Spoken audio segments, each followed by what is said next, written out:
UPSC current affairs की इस गहन चर्चा में एक बार फिर स्वागत है। आज 2 अप्रैल 2026 है और ये आज की चर्चा का भाग 1 यानी पार्ट 1 है। बिल्कुल। और आज हमारे पास जो स्रोत हैं वो काफ़ी विविध हैं। हाँ, और आज की इस चर्चा का मुख्य उद्देश्य यही है।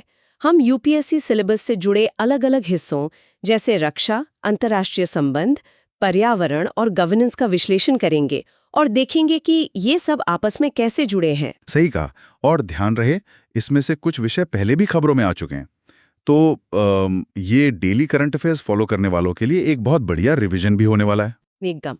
और हाँ, आगे बढ़ने से पहले इस रोजाना सफर का हिस्सा बने रहने के लिए चैनल को लाइक और सब्सक्राइब जरूर करें ताकि ऐसी ही डीप एनालिसिस डेली मिलती रहे।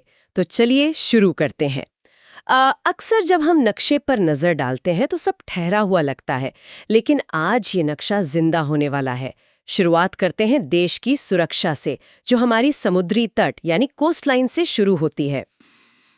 इंडियन नेवी की ताकत में कुछ नए और बहुत जरूरी नाम जुड़े हैं। वही तो, मैंने पढ़ा कि मालवन और संशोधक नाम के 2 वेसल्स आए हैं। अगर मैं इसको एक एनालॉजी से समझाऊं तो मालवन समुद्री तट के लिए एक हाईटेक सिक्योरिटी गाइड की तरह है, जबकि संशोधक एक डीप सी नक्शा बनाने वाला कार्टोग्राफर है। ये तुलना काफी सटीक है। लेकिन एक सवाल है यहाँ पर, ये बात सच में बहुत दिलचस्प हो जाती है जब हम नए जहाज़ों की बात करते हैं।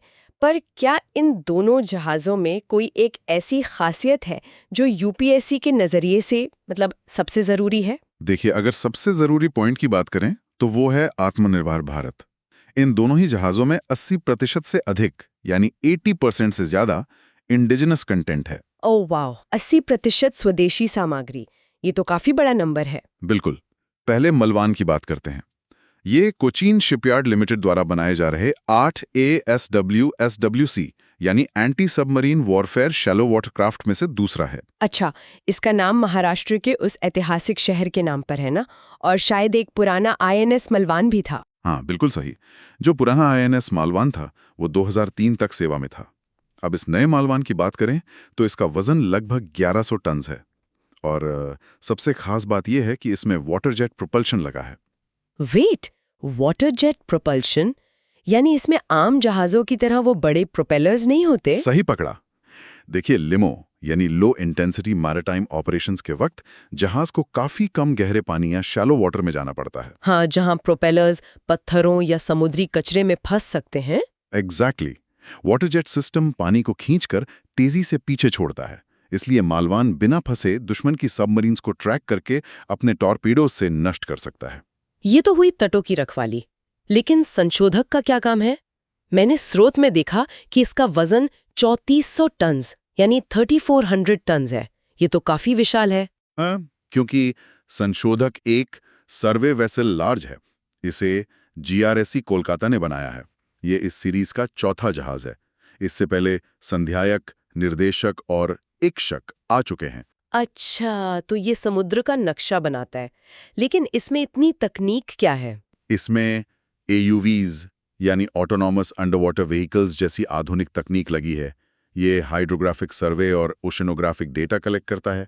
अगर हमें अपनी सबमरीन छुपानी है या दुश्मन की ढूंढनी है तो समुद्र के तल का सटीक मैप चाहिए। तो अगर हम इसको बड़े संदर्भ यानी बिगर पिक्चर से जोड़कर देखें तो एक तरफ संशोधक हमारी आंखें बनकर डेटा ला रहा है और मालवान हथियार बनकर सुरक्षा कर रहा है। एकदम सही एनालिसिस। डेटा और एक्शन दोनों को मजबूत किया जा रहा है। अब समुद्री सीमा से थोड़ा आगे बढ़ते हैं। दुनिया के दूसरे छोर पर अगर देखें तो अंतर्राष्ट्रीय जल और वायु सीमा का इस्तेमाल एक बड़ा जियोपॉलिटिकल मुद्दा बन गया है। आप स्पेन वाले मुद्दे की तरफ इशारा कर रही हैं। हाँ, स्रोत बताते हैं कि स्पेन ने हाल ही में अपने एयर स्पेस को उन अमेरिकन एयरक्राफ्ट्स के लिए बंद कर दिया है जो ईरान के खिलाफ मिलिट्री ऑपरेशंस में शामिल हैं। यहाँ हम किसी पक्ष की बात नहीं कर रहे, न्यूट्रल रहते हुए बस स्रोत की जानकारी देख रहे हैं। तो इस सब का आखिर मतलब क्या है भूगोल के नजरिए से? देखिए, स्पेन का भूगोल प्रीलिम्स के लिए बहुत महत्वपूर्ण है। स्पेन आइबेरियन पेनिनसुला में आता है। इसकी सीमाएं अगर आप मैप पर देखें तो पश्चिम में पुर्तगाल है, उत्तर पूर्व में फ्रांस और एंडोरा है और दक्षिण में जिब्राल्टर है। और समुद्री सीमाएं भी काफी क्रूशल है ना? Mediterranean Sea, Bay of Biscay और अटलांटिक ओशन, ये सब इसको घेरते हैं। बिल्कुल। यही वजह है कि स्पेन का एयर स्पेस एक कड़ी का काम करता है। इसके अलावा वहाँ की नदियां भी अहम हैं, जैसे एब्रो नदी जो मेडिटेरेनियन में मिलती है और तागस जो पुर्तगाल के साथ साझा होती है। अरे मेसेटा सेंट्रल। हाँ, और इन्हीं भौगोलिक विविधताओं के बीच एक बहुत हैरानंगेज चीज है, एंडलूसिया क्षेत्र में टबरनस डेजर्ट। टबरनस डेजर्ट? वेट, यूरोप में एक असली रेगिस्तान का होना थोड़ा अजीब नहीं लगता? लगता तो है, पर ये यूरोप का एकमात्र असली रेगिस्तान है। पहाड़ों की वजह से वहाँ रेन शैडो इफेक्ट बनता है और इसी विविध भूगोल के चलते स्पेन मिनरल रिसोर्सेज में भी रिच है, जैसे कॉपर, यूरेनियम वगैरह। ये एक बहुत महत्वपूर्ण सवाल खड़ा करता है कि भौगोलिक स्थिति कैसे किसी देश की फॉरेन पॉलिसी को और ऐसी आवाजाही को प्रभावित करती है। स्पेन का डिसीजन इसका एक सीधा उदाहरण है। एकदम सीधा उदाहरण। ज्योग्राफी बस मैप पर नहीं, रियल वर्ल्ड जियोपॉलिटिक्स में काम आती है। चलिए, अब स्पेन के भूगोल और समुद्रों की बात हो ही रही है, तो अब उस वाइल्ड लाइफ पर नजर डालते हैं जो इन्हीं जल स्रोतों और पहाड़ों में रहते हैं। हाल ही में हम्पबैक व्हेल, स्लॉथ बेयर और हिमालयन तहर काफी चर्चा में रहे हैं। हाँ, ये तीनों ही अलग अलग इकोसिस्टम्स का हिस्सा हैं। मुझे सबसे ज्यादा फैसिनेटिंग लगा हम्पबैक व्हेल की शिकार करने की तकनीक। मैंने पढ़ा जिसे बबल नेटिंग कहते हैं। ये अजीब सा लगता है, जैसे हवा से बने जाल से मछलियां पकड़ना। ये काम कैसे करता है? ये नेचर का एक अद्भुत चमत्कार है। व्हेल्स झुंड में क्रिल या छोटी मछलियों के नीचे घूमती हैं और हवा के बुलबुले छोड़ती हैं। मछलियां इन बुलबुलों को दीवार समझकर उस घेरे में फंस जाती हैं। ओह, और फिर व्हेल्स उन्हें एक साथ निगल लेती होंगी? हाँ, हम्पबैक व्हेल, जिसका साइंटिफिक नाम मेगाप्टेरा नोवेंग्लिया है, यानी बिग विंग्ड, ये बैलीन व्हेल्स होती हैं। इनके दांत नहीं होते, बल्कि बैलीन प्लेट्स होती हैं जिनसे ये खाना छानती हैं। और हाल ही में बाल्टिक सी में एक ऐसी ही बसी हुई व्हेल आजाद हुई थी। स्रोत के अनुसार IUCN लिस्ट में ये लीस्ट कंसर्न स्टेटस पर है और अपने ब्रीचिंग यानी पानी से बाहर कूदने वाले एक्रोबैटिक्स के लिए मशहूर है। बिल्कुल सही। अब अगर समुद्र से जमीन पर आएं तो एक और जानवर चर्चा में था, स्लॉथ बेयर। ये कर्नाटका के शिवमोगा एयरपोर्ट के आसपास देखा गया है। हाँ, स्लॉथ बेयर। इसका साइंटिफिक नाम मेलुरसिस उर्सिनस है। मैंने पढ़ा है इसे लेबिएटेड बेयर भी कहते हैं क्योंकि इनके होंठ लंबे होते हैं, पर एक टर्म स्रोत में था मायरमेकोफेगस। इसका क्या मतलब है? मर्मेकोफेगस का सीधा मतलब है वो जीव जो चींटियां या दीमक खाते हैं। स्लॉथ बेयर के लंबे होंठ और थूथन एक वैक्यूम की तरह काम करते हैं। ये दीमक की बाम्बी को तोड़ते हैं और जोर से हवा अंदर खींचते हैं। अरे बिल्कुल, एक नेचुरल वैक्यूम क्लीनर की तरह। सही में। हालांकि ये IUCN लिस्ट में वल्नरेबल है और वाइल्ड लाइफ प्रोटेक्शन एक्ट के शेड्यूल 1 में आते हैं। कर्नाटका का दरोजी और गुजरात का जेसोर इनके प्रमुख सैंक्चुरीज हैं। ये तो हुई ट्रॉपिकल रीजन्स की बात, लेकिन स्रोत में हिमाचल प्रदेश का जिक्र भी था।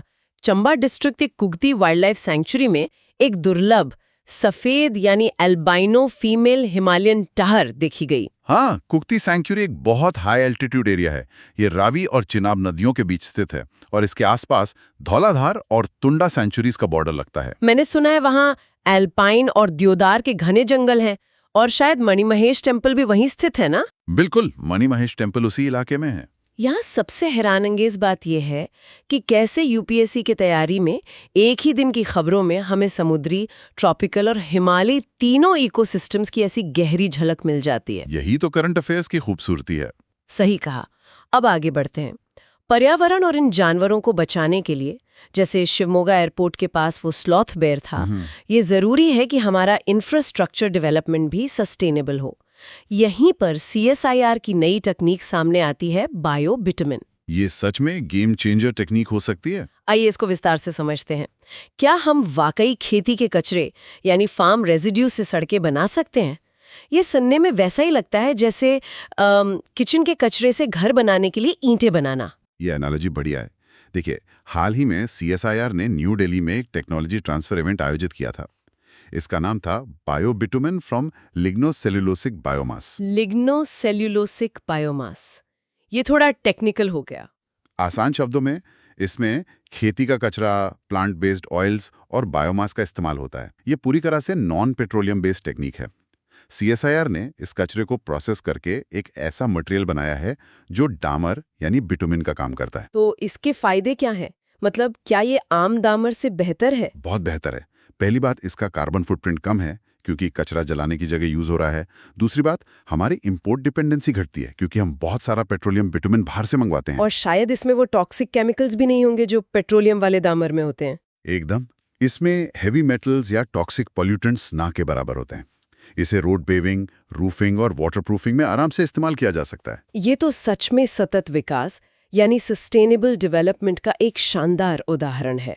फिजिकल इंफ्रास्ट्रक्चर को सस्टेनेबल बनाने के बाद अब आते हैं देश के डिजिटल और इंस्टीट्यूशनल इंफ्रास्ट्रक्चर पर, यानी गवर्नेंस, प्रशासन और अर्थव्यवस्था पर। हाँ, यहाँ 3 मुख्य अपडेट्स हैं स्रोतों में। चलिए शुरू करते हैं ई ग्राम स्वराज से। मैं इसको गांव का डिजिटल लेजर मानती हूँ।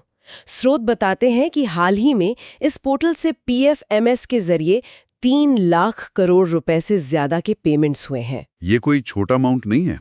2020 में मिनिस्ट्री ऑफ पंचायती राज ने इसे शुरू किया था और पीएफएमएस यानी पब्लिक फाइनेंशियल मैनेजमेंट सिस्टम के साथ जुड़ने से रियल टाइम पेमेंट्स संभव हो पाए हैं। ट्रांसपेरेंसी बढ़ गई है। बिल्कुल, अब पैसा सीधे आखिरी इंसान तक पहुंचता है।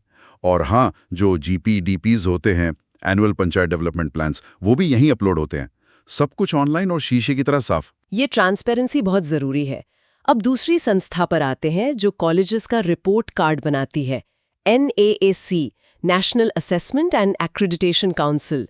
लेकिन हैरानी की बात यह है कि इस साल किसी भी यूनिवर्सिटी या कॉलेज को फ्रेश एक्रेडिटेशन नहीं मिला है। देखिए, नैक की स्थापना 1994 यानी 1994 में यूजीसी द्वारा हुई थी। इसका हेडक्वार्टर बेंगलोर में है। ये हायर एजुकेशन की क्वालिटी, टीचिंग और इंफ्रास्ट्रक्चर को वॉलंटरी बेसिस पर असेस करता है। तो फिर किसी को नया एक्रेडिटेशन क्यों नहीं मिला? क्योंकि अब नैक ने अपने असेसमेंट के पैमाने और सख्त कर दिए हैं। डेटा ड्रिवन अप्रोच ज्यादा हो गई है, इसलिए इंस्टीट्यूशंस को इन नए सख्त स्टैंडर्ड्स पर खरा उतरने में थोड़ा वक्त लग रहा है। यानी क्वालिटी स्टैंडर्ड्स ग्लोबल लेवल पर लाए जा रहे हैं। बिल्कुल। अच्छा, अब इकोनॉमी के हिस्से की बात करें। स्रोत में IND-AS का जिक्र है, जिसे IRDAI ने इंश्योरेंस सेक्टर के लिए लागू किया है। IND-AS का आना इंश्योरेंस सेक्टर के लिए आखिर क्या मायने रखता है? इसे थोड़ा आसान भाषा में समझते हैं। IRDAI जो मिनिस्ट्री ऑफ फाइनेंस के तहत आती है, उसने अब तक पुराना IGAP सिस्टम चला रखा था। वो ICAI द्वारा बनाया गया था और हिस्टोरिकल कॉस्ट पर आधारित था। हिस्टोरिकल कॉस्ट यानी अगर किसी कंपनी ने कोई एसेट 20 साल पहले जिस दाम पर खरीदा था, वही दाम अकाउंट्स में दिखता था। एग्जैक्टली। पर IND-AS यानी इंडियन अकाउंटिंग स्टैंडर्ड्स जो 2015 में MCA द्वारा नोटिफाई हुआ था, वो प्रिंसिपल बेस्ड अप्रोच पर काम करता है। ये ग्लोबल IFRS के समान है। IFRS यानी इंटरनेशनल फाइनेंशियल रिपोर्टिंग स्टैंडर्ड्स। हाँ, IND-AS फेयर वैल्यू पर जोर देता है, यानी आज उस एसेट की असल कीमत क्या है। इससे इंश्योरेंस कंपनीज की फाइनेंशियल हेल्थ बिल्कुल सटीक और पारदर्शी तरीके से दिखेगी। तो इसका मतलब फॉरेन इन्वेस्टर्स को अब हमारी कंपनीज की बैलेंस शीट समझने में आसानी होगी क्योंकि नियम अब ग्लोबल हैं। एकदम सही। ये तीनों कदम, चाहे पंचायत का ई-ग्राम स्वराज हो, NAAC के सख्त नियम हो या ग्लोबल फाइनेंशियल स्टैंडर्ड्स वाला IND-AS हो, ये सब भारत में ट्रांसपेरेंसी और अकाउंटेबिलिटी बढ़ाने का ही हिस्सा है। कमाल है। आज की इस गहन चर्चा में हमने सच में एक लंबा सफर तय किया है। भारतीय नौसेना की नई ताकत, मालवान और संशोधक से लेकर हमने स्पेन के भूगोल और उसके असर को समझा। और उसके बाद हमने समुद्री और हिमालयी वन्य जीवों को देखा, जैसे हम्बैक व्हेल और हिमालयन थार। हाँ, और साथ ही सस्टेनेबल टेक्निक, बायोबिटुमेन का विश्लेषण किया। और अंत में गवर्नेंस और इकोनॉमी में ई-ग्राम स्वराज, नैक और IND-AS के नए बदलाव समझें। ये सब एक बेहद इंटरकनेक्टेड पिक्चर बनाते हैं। बिल्कुल। और इस सफर को खत्म करते हुए मैं आप सभी के लिए एक फाइनल प्रोवोकेटिव थॉट यानी सोचने वाली बात छोड़कर जाना चाहती हूँ।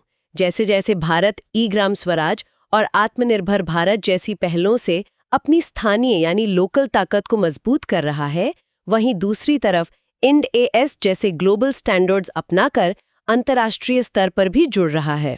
एक तरफ लोकल इंडिपेंडेंस और दूसरी तरफ ग्लोबल इंटीग्रेशन। हाँ, वही तो ये सोचने वाली बात है कि क्या आने वाले समय में हमारी बाकी शैक्षिक संस्थाओं जैसे NAAC के एक्रेडिटेशन को भी पूरी तरह से ग्लोबल स्टैंडर्ड्स पर परखना अनिवार्य हो जाएगा? क्या लोकल सिस्टम्स को ग्लोबल टेम्पलेट में फिट करना ही विकास का आखिरी रास्ता है? इस विषय पर विचार जरूर कीजिएगा। ये वाकई एक गहरा मुद्दा है मेंस आंसर राइटिंग के लिए। हाँ, तो आज के भाग 1 में बस इतना ही। यूपीएससी करंट अफेयर्स की इस सीरीज में बने रहने के लिए लाइक और सब्सक्राइब जरूर करें। अगले हिस्से में फिर मिलेंगे एक ऐसी ही नई और तथ्यपूर्ण चर्चा के साथ। शुक्रिया।